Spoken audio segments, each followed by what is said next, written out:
मुख्य तौर पर 3 वर्गों को मिलेगा।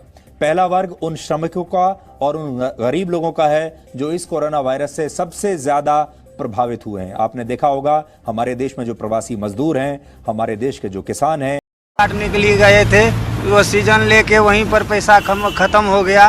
वक्त में पैसा नहीं होने पाया तो हमको आप इतना दिन से लॉकडाउन के पालन किए, आप नहीं से करता हुआ हम निकल गए हैं वहाँ से।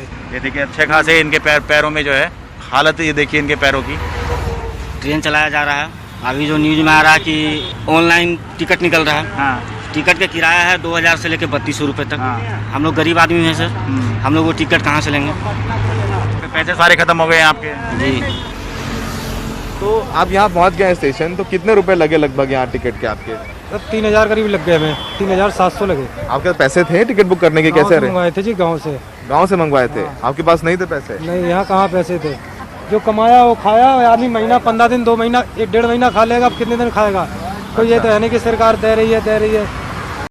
लॉ तो हमें पता है लेबर का हो चुका है कल्याण, क्योंकि पहला इकोनॉमिक पैकेज हमारे सामने जो आया है वो छिपके आया है। वो लीगल रिफॉर्म जो हुए हैं लेबर लॉज को बदलने के लिए और लेबर लॉज को सस्पेंड करने के लिए, ये जो रिफॉर्म हुए हैं ये पहला इकोनॉमिक पैकेज है। खैर, जो 20 लाख करोड़ है उसमें आरबीआई कितना लिक्विडिटी दे रहा है, मतलब कितना लोन के लिए आरबीआई पैसा बैंकों के लिए के सामने रख रहा है।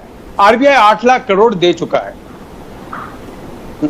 तो बाकी रह गए 12 लाख करोड़, है ना। 8 लाख करोड़ अनाउंस कर चुका है। अभी कुछ ही दिन पहले, मुझे लगता है 6 मई को आरबीआई ने एक अनाउंसमेंट किया था, या उससे 3 मई को, मुझे याद नहीं है, कोई भी गूगल करके देख सकता है। आपको याद होगा वो फ्रैंकलिन टेम्पल्टन बोल के एक म्यूचुअल फंड का डेट फंड कोलैप्स कर गया था, वो बंद हो गया था। उस टाइम पे आरबीआई ने म्यूचुअल फंड्स को पैसा मिले इसके लिए 50,000 करोड़ रुपए दिए थे बैंकों को।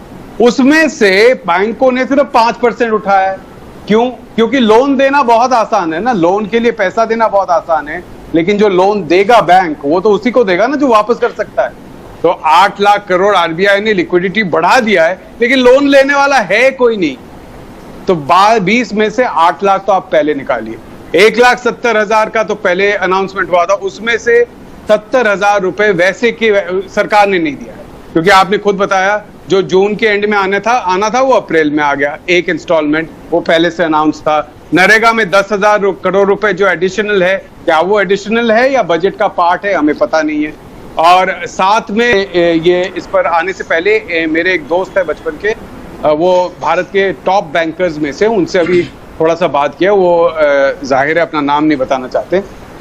उन्होंने मुझे बताया कि एक प्लान जो वो सुनते आ रहे हैं और बैंकिंग सेक्टर में चल रहा है, वो है कि सरकार आरबीआई को कहेगी कि 5 लाख करोड़, याद रखिए 8 लाख करोड़ आरबीआई दे चुकी है, 5 लाख करोड़ का और लोन एमएसएमई यानी कि छोटे और लघु उद्योगों को दिया जाएगा, जिसका थोड़ा सा गवर्नमेंट गारंटी देगी। मतलब है बैंक अगर ये लोन दे तो उसमें से थोड़ा सा पैसा वापस आएगा, आरबीआई मतलब सरकार उसको गारंटी देगी। बैंक का अगर पैसा डूब गया तो उसका आधा शायद सरकार दे देगी, यानी 5 लाख करोड़ में से 2 से 3 लाख करोड़ सरकार देगी।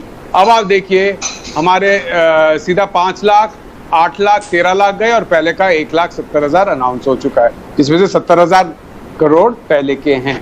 तो अब बाकी रहे कितने? लगभग 6 लाख करोड़। अब मैं कह सकता हूं जिस तरीके से पहले के 70,000 करोड़ को नया पैकेज के तौर पे दिखाया गया था, मैं कह सकता हूं बाकी जो 6,30,000 करोड़ हैं उसमें से कम 2 लाख करोड़ पहले का पैकेज नया दिखाया जाएगा। यानी कि एडिशनल एक्सपेंडिचर 4-4.5 लाख करोड़ से ज्यादा नहीं होगा, जो कि हमारे जीडीपी का 2 से 2.5% होगा। यही असली बात है।